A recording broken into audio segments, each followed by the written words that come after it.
Did you know that Audrey Hepburn once helped save lives with her secret World War II past? Before she was Hollywood royalty, she was a teenage ballerina in Nazi-occupied Holland, secretly delivering messages for the Dutch resistance right under the enemy's nose. Imagine that. The same woman who made little black dresses iconic was once dodging danger like a real-life spy. And that's just one of the many reasons Audrey wasn't just a movie star. She was the definition of elegance, bravery, and pure class. Let's dive into the fascinating life of the one and only Audrey Hepburn. Early life and aristocratic roots. Hepburn was born into an aristocratic family with a multicultural heritage. Her mother, Baroness Ella van Heemstra, was a Dutch noblewoman with deep ties to European nobility, while her father, Joseph Victor Anthony Rustin, hailed from British and Austrian-German ancestry.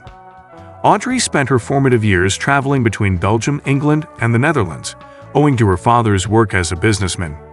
Her upbringing was one of privilege, characterized by luxurious surroundings and elite schooling, but it was soon disrupted by familial and global events. The family's life changed dramatically when Joseph abandoned them in 1935, a traumatic event that deeply affected Hepburn and shaped her views on family and resilience. Her mother relocated to the Netherlands, seeking refuge during World War II. Audrey's early experiences during the Nazi occupation, including witnessing the deportation of Jewish families and enduring the Dutch famine, shaped her compassionate outlook on life. These hardships taught her the value of empathy and fortitude, qualities that defined her humanitarian efforts in later years. Education and early pursuits in ballet. Hepburn's artistic journey began with ballet, a discipline that would influence her signature poise and elegance. She studied under renowned instructors such as Sonia Gaskell in Amsterdam and Marie Rambert in London. Her dedication to the art was evident in her rigorous training, often practicing for hours to perfect her craft. However, the effects of wartime malnutrition, including weakened physical stamina, ultimately hindered her aspirations of becoming a prima ballerina. Despite this setback, her time in ballet imbued her with a sense of discipline and grace that would later become hallmarks of her acting career. Nonetheless, Hepburn found new opportunities to express herself artistically. Her graceful movements and expressive presence caught the attention of modeling agencies and theatrical producers. This pivot not only allowed her to transition into acting, but also established a foundation for her future roles that required physicality and emotional depth.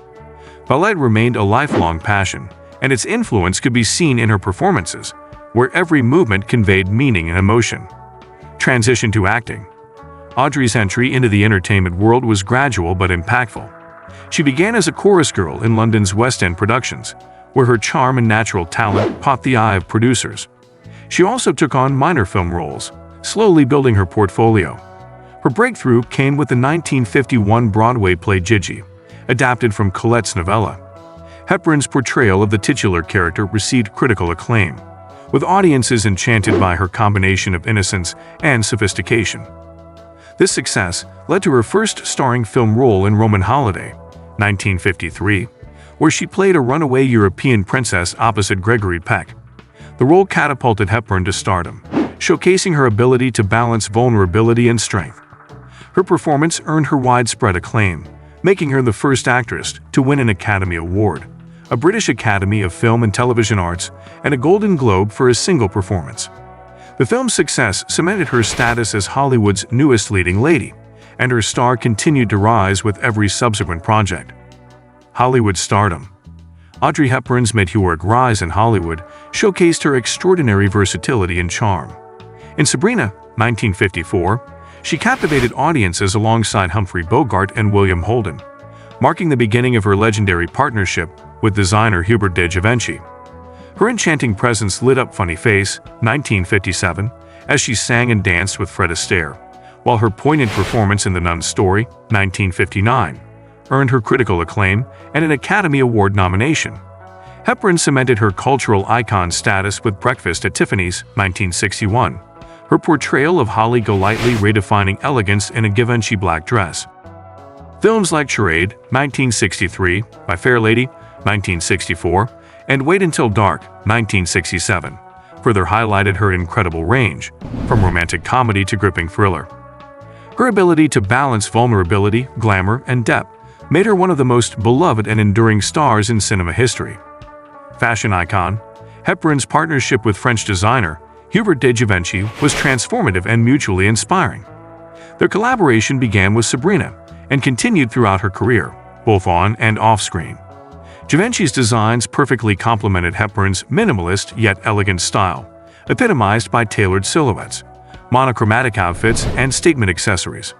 Together, they redefined fashion in the mid-20th century, creating looks that remain timeless. Hepburn's influence extended beyond the silver screen. Her cropped hair, ballet flats, and little black dresses became signature elements of her look, inspiring women around the world. Unlike her contemporaries, who often embodied voluptuous glamour, Hepburn's understated elegance resonated with modern sensibilities. She was a regular presence on best-dressed lists and became a muse for countless designers. Her enduring style is celebrated in fashion retrospectives and continues to influence contemporary trends. Personal life. Hepburn's personal life was marked by both joy and heartbreak. She married actor Mel Ferrer in 1954, and the couple collaborated on several projects. They had one son, Sean, born in 1960. Despite their professional and personal partnership, the marriage ended in divorce in 1968. Her second marriage to Italian psychiatrist Andrea Dotti, which began in 1969, produced her second son, Luca. However, their relationship also ended in divorce after 13 years. Hepburn spent her later years with Dutch actor Robert Wolders, who she described as the love of her life. Despite her stardom, she prioritized her family and often retreated to her Swiss home for a quieter life. Hepburn's grounded nature and focus on meaningful relationships made her a beloved figure, not just for her cinematic achievements but also for her authenticity and warmth. Humanitarian legacy. In her later years, Hepburn dedicated herself to philanthropy, becoming a UNICEF Goodwill Ambassador in 1989.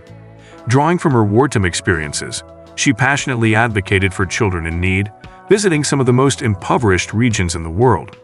Her missions took her to Ethiopia, Bangladesh, Vietnam, and Somalia, where she witnessed the devastating effects of famine and conflict. Her trip to Ethiopia in 1988 was particularly impactful. Hepburn visited orphanages and helped distribute food and medical supplies, raising awareness about the famine's dire consequences. In Somalia, she described the situation as apocalyptic, emphasizing the urgent need for international aid. Her tireless efforts earned her the Presidential Medal of Freedom in 1992, one of the highest civilian honors in the United States. Hepburn's legacy as a humanitarian continues through the Audrey Hepburn Children's Fund, which supports various initiatives aimed at improving children's lives worldwide. Semi-retirement and final years. After the 1960s, Hepburn reduced her on-screen appearances to focus on her family and personal life. She carefully selected projects that aligned with her values, such as Robin and Marian, 1976, with Sean Connery, and the PBS series Gardens of the World with Audrey Hepburn, 1993. The latter earned her a posthumous Emmy Award for her contributions. In 1992, Hepburn was diagnosed with a rare form of abdominal cancer. Despite undergoing surgery and chemotherapy, she faced her illness with remarkable strength and dignity. She spent her final days in her Swiss home, surrounded by loved ones. Hepburn passed away on January 20, 1993, leaving behind a legacy of kindness, talent, and compassion. Her funeral, attended by family, friends, and admirers, was a testament to the profound impact she had on those around her. Lasting legacy. Audrey Hepburn's legacy extends beyond her films. She remains a symbol of grace, kindness, and elegance. Her influence on fashion endures, with designers and fans alike drawing inspiration from her timeless style. Hepburn's philanthropic work continues through organizations established in her name, ensuring that her commitment to helping others lives on. In popular culture, Hepburn is celebrated as a muse and a trailblazer. From her iconic roles to her humanitarian efforts, she exemplifies a life lived with purpose and passion. Her unique blend of talent, charm, and empathy makes her a timeless figure, beloved by generations and remembered as one of the greatest actresses and humanitarians of all time. Thanks for joining us on this journey through the incredible life of Audrey Hepburn, a true icon of elegance, talent, and compassion. If you love diving into her story, don't forget to like this video, subscribe to our channel for more inspiring content, and hit that notification bell so you never miss a moment of cinematic magic. Share this video with fellow Audrey fans and let her timeless legacy continue to inspire.